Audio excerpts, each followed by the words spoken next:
So, with this video, we're going to look at visual design in children's books and kind of trying to use visual design from that technical writing aspect to blend with what's a more traditionally creative or aesthetic genre. So when we're looking at kids' books, it's always fun. Kids' books are really kind of like the epitome of technical writing in its own way when it comes to using technologies to amplify a message, to maximize layout and visual design. It's a really great exercise for any technical writer. No, it isn't an SOP or a training manual or something like that.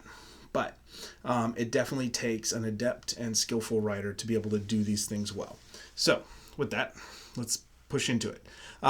I like to borrow from the usability.gov visual design site as just a basic starting place to make sure I identify the key components. And so if you want to learn about some of these, it has descriptions of use of line, shape, color, gestalt, hierarchy, spacing, white space, all that fun stuff.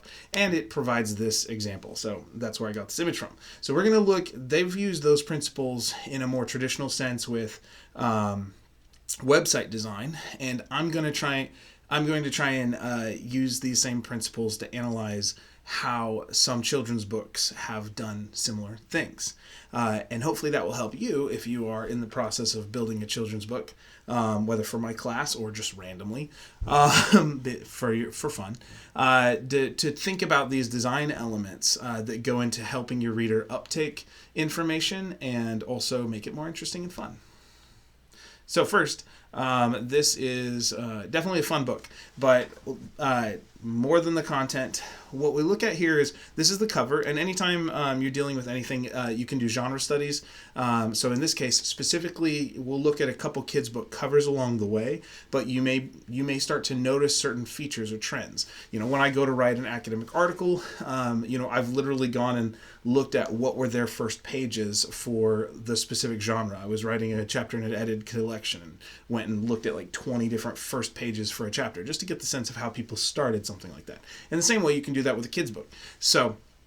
But in this instance, specifically focused on visual design, we have a couple things going on. We have what would be traditionally seen as white space in the background behind the character, but it's not, and it's called white space even when it's not white. It's a background color, and it's used in contrast with whatever's in front of it. That's why sometimes in cartooning, you'll see a hard outline in front of some cartoons and a washed out background. So it creates this distance and this foregrounding of the character and backgrounding of whatever's in the white space. It also helps balance out and keep a simplified look for the things you don't want to notice. Now with this one, we do see on the top portion here, both that bluish color, teal, gray, green, whatever it is for you.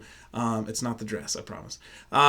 So whatever that color is, it's got a slight modeling, but compared to the carpet, which had that diamond pattern, we can also see a texture change, right? And within that, we also have these horizontal lines in the middle of the character, but they aren't directly behind the head. And so you can learn things about framing from photography and cinematography as ways to frame individual moments or shots or pieces like this. So we have that. We have the contrast of the deep black color of Abraham Lincoln's, this kid character from Brad Meltzer, his hat and his clothes, and we'll see a few more moments where that comes up. We also see this stylized title, which is both readable because each individual letter is, so if we're talking about typography, we can see each individual letter clearly defined, but it does have this stylistic aesthetic that's meant to be fun for kids, right? So those are just some quick things on a book cover. We'll see more. We've got a lot to look at. We can look at here.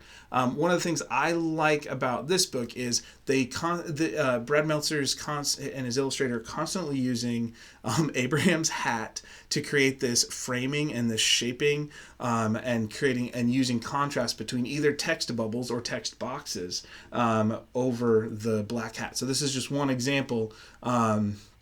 Where we see this strong contrast between the white dialogue bubble, speech bubble, and the black hat that allows it to pop and get emphasis, and that's a nice, fun, stylistic thing. So that's that page. So moving on to another book. Now this is, if you notice, there's a very different texturing, a very different style to this. It might be termed as like Gestalt, or the state of all of it together. Can I get a sense of what the style this is? It has a little more classical feel. Now this is a fun book. This is a math adventure, Circumference. Right, so content's always nice. Anytime I can read my kids a kid's book and it has math, that's nice. But that's not what we're looking at here. In this case, we have this neat horse, this person riding a horse on the bottom left. We've got these tall, and as you look up, the lines come together, and that frames the doorway with the letter on it.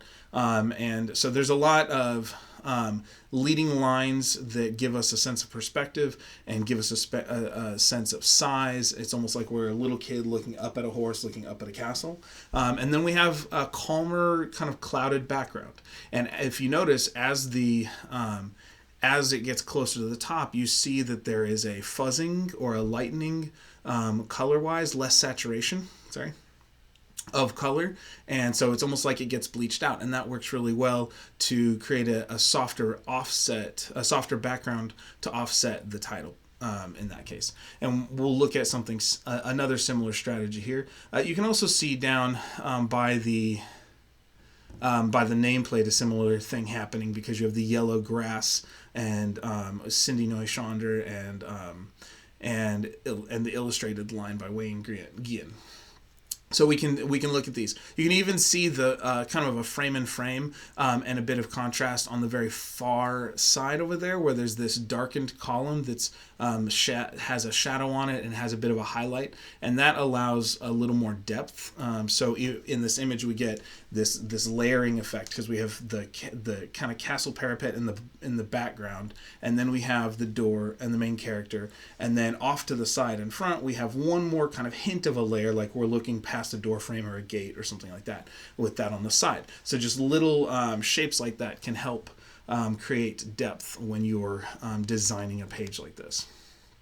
Okay, this one's fun. Again, you see that I'm looking around a wall a little bit, and I'm getting a fun, creepy detail of a snake or spider and whatnot. But you see, in the back you've got columns, then you've got the horse and character. There's some fun things happening with light and kind of the way they're using contrast between that. We also have a balance between the bright spot of the light up on the top, and kind of diagonal across from it is that dark spot of the spider.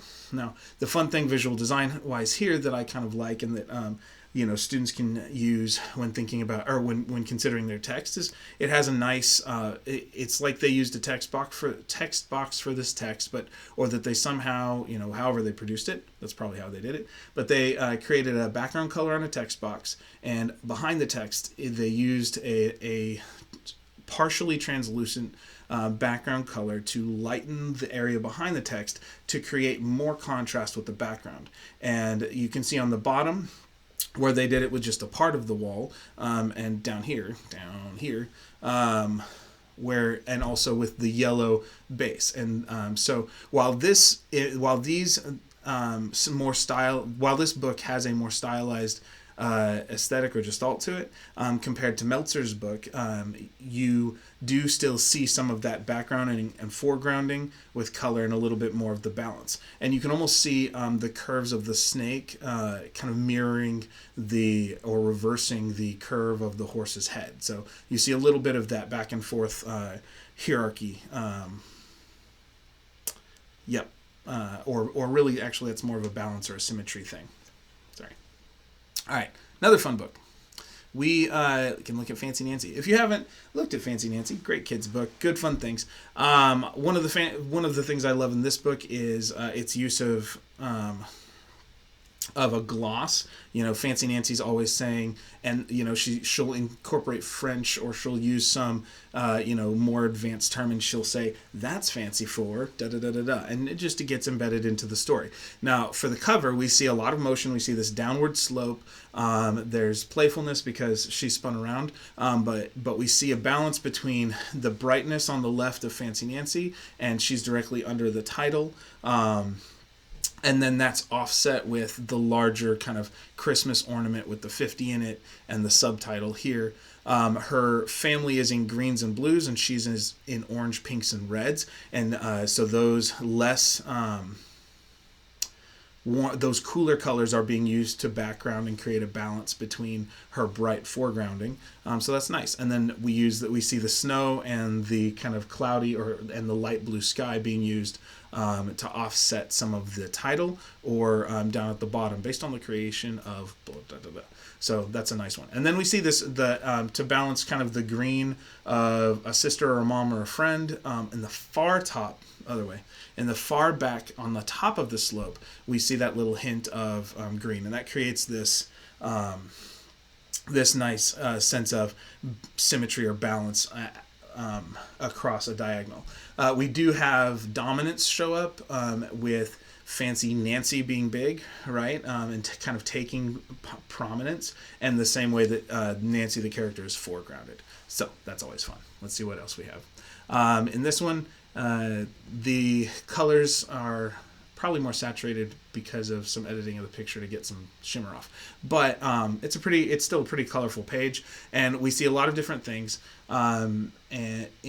We see the text using the wall space at the top, and so you imagine this drywall in the back or plaster in the back that's been painted, and that text is going over that kind of empty space that acts as that creates this. The first thing you see may be the table, but you see the text and it's sitting up there with a nice background.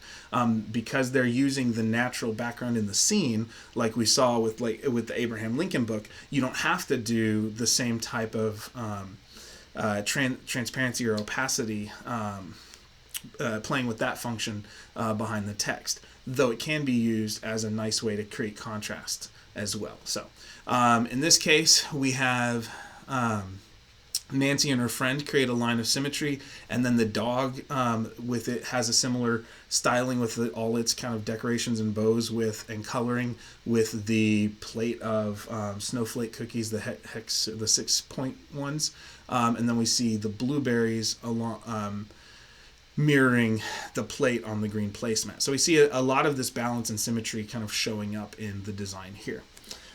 So there's that. That's always fun. Let's see what else we have. Moving on to another book. Again, we can look at these different covers and get a sense of the genre, get a sense of the style. And this one, I apologize for the shimmer on because it's a high gloss cover. But I think that background is much darker. It's not so light green. But what we do see is this dominance, the dominant title, establishing kind of what's most important, and also that chalkboard. I believe that's supposed to be a chalkboard in a classroom, creating this nice situated, contextualized element that acts as a contrast, acts as a background or a layer to overlay the text onto. Same thing with the names at the bottom on either side. We have this calmer texture, smoother texture, maybe a tile floor in a classroom is I think what it's supposed to represent, but the watercolor, this book tends to have a lot softer, smoother backgrounds, which is interesting and fun. But it allows the text to pop a little more, and and then we see the two friends in balancing out. The bigger pumpkin is off slightly, or the bigger pumpkin's on one side, and then the two little pumpkins, you see the main character, his head looks center, but his pumpkin's actually offset slightly from center, and so the small and the medium-sized pumpkin create this balancing and scaling between those. Okay, what else? Another one, similar. So same thing, dark black glossy cover. We've got the bold, really large font, again stylized but readable. We've got the main characters kind of all in a line, and we have a slight off balance. The 75 word vocabulary and the beginner books symbols stand out, but they don't take over from the text. So it creates some it uses a blend of balance and dominance because they are supposed to offset each other, but the you can tell what's most important is the bottom line. With that, we're going to end this video. So hopefully you enjoyed a dig into visual design, looking at some of these different elements and the way that we can use visual design elements that are kind of key components as a technical writer and use them in an aesthetic way or as a way to enhance an aesthetic or creative project. So enjoy, have fun, and good luck with whatever you're working on.